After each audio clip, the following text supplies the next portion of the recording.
मित्रों, साल 2025 का दूसरा चंद्र ग्रहण 7 सितंबर दिन रविवार को लगने वाला है। यह चंद्र ग्रहण भारत में साफ साफ रूप से देखा जा सकेगा। लेकिन भारत में यह कितने बजे लगेगा और इसका सूतक का समय क्या होगा? साथ ही यह चंद्र ग्रहण कब समाप्त होगा? साथ ही यह चंद्र ग्रहण कब समाप्त होगा? सारी जानकारी इस वीडियो में मैं साथ ही आज के इस वीडियो में मैं आप सभी को बताऊंगा कि चंद्र ग्रहण के दौरान आपको क्या करना है और क्या नहीं करना है।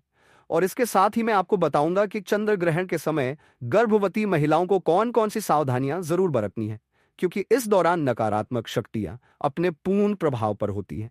तो इस दौरान गर्भवती महिलाओं को क्या करना है और क्या नहीं करना है, साथ ही उन्हें कौन से ऐसे उपाय जरूर करने होंगे ताकि उनका होने वाला जो शिशु है उस पर चंद्र ग्रहण का दुष्प्रभाव एकदम सुरक्षित रहे। तो मित्रों इस वीडियो के माध्यम से आप सभी लोगों को साल 2025 के दूसरे और महाचंद्र ग्रहण की संपूर्ण जानकारी मिलेगी। इसीलिए इस वीडियो को लास्ट तक जरूर देखिएगा। साथ ही इस वीडियो को देखने के बाद में आप ज्यादा से ज्यादा अपने पड़ोसी और रिश्तेदारों के साथ इस वीडियो को शेयर करना भी बिल्कुल मत भूलिएगा। साथ ही चंद्र ग्रहण की इस वीडियो को लाइक करके हमारे चैनल सब्सक्राइब जरूर कीजिएगा, ताकि आने वाली हर एक वीडियो सबसे पहले आपको संपूर्ण जानकारी के रूप में मिल सके। तो मित्रों, साल 2025 में कुल 4 ग्रहण हैं, जिनमें से 2 सूर्य ग्रहण और 2 चंद्र ग्रहण है।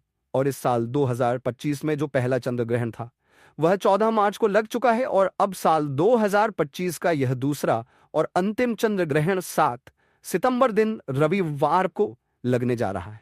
पर मित्रों, यह कोई मामूली चंद्र ग्रहण नहीं होगा, बल्कि एक महाचंद्र ग्रहण होगा, जिसका न केवल पूरी दुनिया के ज्योतिष पंडित बल्कि एस्ट्रोलॉजर भी बेसब्री से इंतजार कर रहे हैं।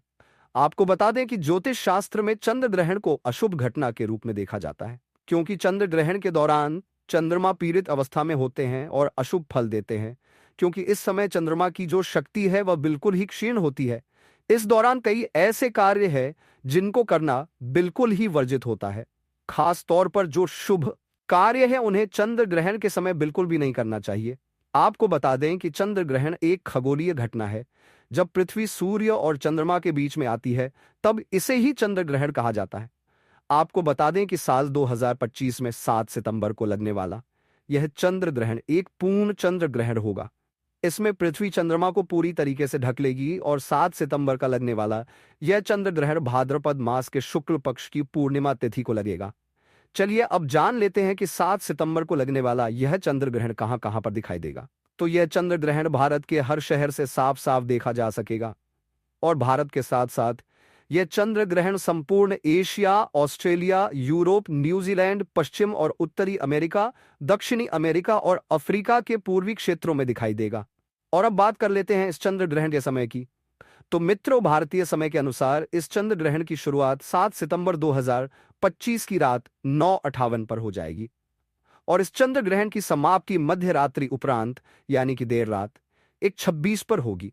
इस चंद्र ग्रहण की कुल अवधि लगभग 3 घंटे 222 तक रहेगी।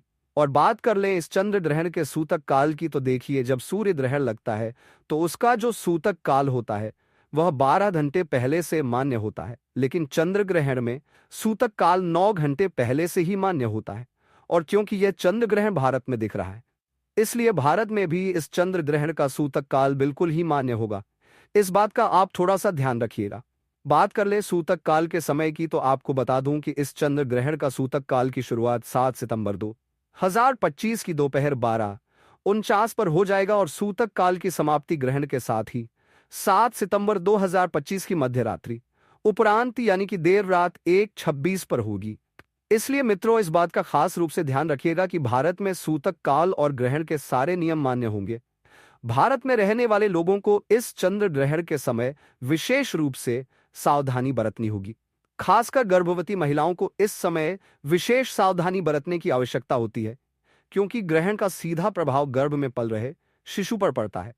इसलिए चंद्र ग्रहण के समय गर्भवती महिलाओं को चांद की रोशनी में नहीं जाना चाहिए, और अपने गर्भ पर ग्रहण की छाया तो बिल्कुल ही नहीं पड़ने देनी चाहिए। साथ ही चंद्र ग्रहण के समय गर्भवती महिलाओं को ज्यादा से ज्यादा भगवान का ध्यान, मंत्र जाप आदि करते रहना चाहिए, या किसी धार्मिक पुस्तक का पाठ करना चाहिए। गर्भवती महिलाओं को नुकीली और धारदार चीजों का प्रयोग इस समय सूतक काल और ग्रहण के दौरान बिल्कुल भी करना वर्जित माना जाता है। गर्भवती को ग्रहण में गलती से भी देखना नहीं चाहिए। मित्रों, ग्रहण के समय गर्भवती महिलाओं को किसी भी बात की टेंशन नहीं लेनी चाहिए और इस दौरान गर्भवती महिला को झुककर भी कोई भी काम नहीं करना चाहिए। इस समय सुई धागे का इस्तेमाल ना करें और ना ही बुनाई करें। ऐसा माना जाता है कि ग्रहण के समय प्रेग्नेंट महिला को धातु से निर्मित चीजों का प्रयोग भी नहीं करना चाहिए और ना ही उन्हें इस समय शरीर में धारण करना चाहिए। संभव हो तो ग्रहण खत्म होने के बाद गर्भवती महिला को स्नान अवश्य ही करना चाहिए और ग्रहण के दौरान अपने पेट पर गेरू का लेप अवश्य ही करके रखना चाहिए। अगर आप बीमार हैं तो किसी कारणवश स्नान ना कर पाए, संभव ना हो तो कम से कम अपने ऊपर गंगाजल का छिड़काव अवश्य ही करें और अपने कपड़े अवश्य बदल लें। ग्रहण के दौरान गर्भवती महिला को खाने में छोंक और तड़का भी नहीं लगाना चाहिए। खाने को जितना साधारण रखें उतना ही बेहतर होगा। इसके अलावा बता दें कि ग्रहण के समय पति पत्नी को शारीरिक संबंध भी नहीं बनाने चाहिए। ऐसा करने से आपके घर की सुख शांति खराब हो जाती है। यदि आपकी कुंडली में कोई दोष है तो इस समय ग्रहण के दौरान आप घर से बाहर ना निकले।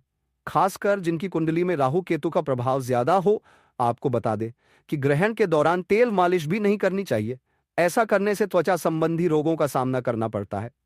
दोस्तों, ग्रहण के समय तुलसी के पत्तों का विशेष महत्व होता है। इस समय तुलसी के पत्तों को तोड़ना अशुभ माना जाता है। किसी भी चीज में खाने पीने की जो चीजें हैं उनमें तुलसी दल तोड़कर पहले से ही रख लें और फिर उन्हें जरूर ही डालें। इसके अलावा बता दें कि चंद्र ग्रहण के समय सभी लोगों को कुछ खास बातों का जरूर ध्यान रखना चाहिए, क्योंकि चंद्र ग्रहण का नकारात्मक प्रभाव सभी लोगों के जीवन में देखने को मिलता है। ध्यान रखें कि चंद्र ग्रहण के दौरान बालों में तेल लगाना, भोजन करना, पानी पीना, सोना या बाल बनाना, ये सभी कार्य बिल्कुल ही वर्जित होते हैं। इस दौरान कपड़े धोना, बर्तन धोना, खाना बनाना या फिर ताला खोलना और दंत मंजन करने की भी मनाही की जाती है। अगर आप बीमार हैं, बुजुर्ग हैं या बच्चे हैं या फिर गर्भवती महिला है और इस समय ग्रहण के समय कुछ भी खाने पीने की आवश्यकता हो, तो आप ग्रहण के सूतक काल लगने से पहले ही खाने पीने की पूरी तैयारी कर ले और हर एक खाने पीने के सामान में तुलसी दल डालना बिल्कुल भी ना भूलें। इससे उन अन्न और जल में ग्रहण का दोष नहीं लगता है और आप ग्रहण की नकारात्मकता से एकदम सुरक्षित रहेंगे। मित्रों, इसके अलावा चंद्र ग्रहण के समय कोई भी शुभ कार्य नहीं करना चाहिए। आपको बता दें कि ग्रहण के दौरान पूजा भी निषेध मानी गई है। इस दौरान आरती पूजा पाठ करने की मनाही होती है। इस दौरान मूर्ति का स्पर्श करना बिल्कुल ही वर्जित होता है, क्योंकि इस समय प्रकृति सबसे ज्यादा संवेदनशील स्थिति में होती है। यही कारण है कि इस दौरान पेड़ पौधे फूल पत्ते तोड़ना नहीं चाहिए। शास्त्रों के अनुसार चंद्र ग्रहण के दौरान नाखून काटना, बाल काटना, दाढ़ी बनाना अशुभ माना जाता है। आप ग्रहण के समय मांस, मछली, मदिरा आदि का सेवन भी ना करें। ग्रहण की अवधि में ये सब चीजें नहीं खानी चाहिए। सिगरेट और शराब जैसे नशीले पदार्थों से भी बचना चाहिए। चंद्र ग्रहण के दौरान आपको किसी भी तरह का मनोरंजन भी नहीं करना चाहिए। कुछ लोग टाइम पास करने के लिए जुआ या ताश आदि खेलते हैं, जो कि बहुत ही गलत होता है। आपको बता दें कि ग्रहण के समय किसी दूसरे का दिया हुआ अन्न भी नहीं खाना चाहिए, वरना आपके ऊपर भार पड़ता है और 12 वर्षों का पुण्य नष्ट हो जाता है। एक बात का ध्यान रखें कि ग्रहण के दौरान बाहर का खाना भी नहीं खाना चाहिए। इस दौरान सोना नहीं चाहिए, लेकिन गर्भवती महिला, बूढ़े और बच्चों पर यह नियम लागू नहीं होता है। मित्रों, ग्रहण के समय जितना हो सके ईश्वर का ध्यान करना चाहिए। ग्रहण के समय लड़ाई झगड़ा भी नहीं करना चाहिए। इस दौरान झूठ, कपट, बुरे विचारों से परहेज करें। ग्रहण काल में मन और बुद्धि पर पड़ने वाले कुप्रभाव से बचने के लिए आपको ज्यादा से ज्यादा भगवान का नाम जप करना चाहिए या किसी मंत्र का जाप करना चाहिए। आप चंद्र ग्रहण के दौरान चंद्रमा के मंत्रों का जाप करें। एक मंत्र मैं आप सभी को बता रहा हूं, इसे आप कहीं नोट कर लें और चंद्र ग्रहण के दौरान आप इसका जाप कर सकते हैं।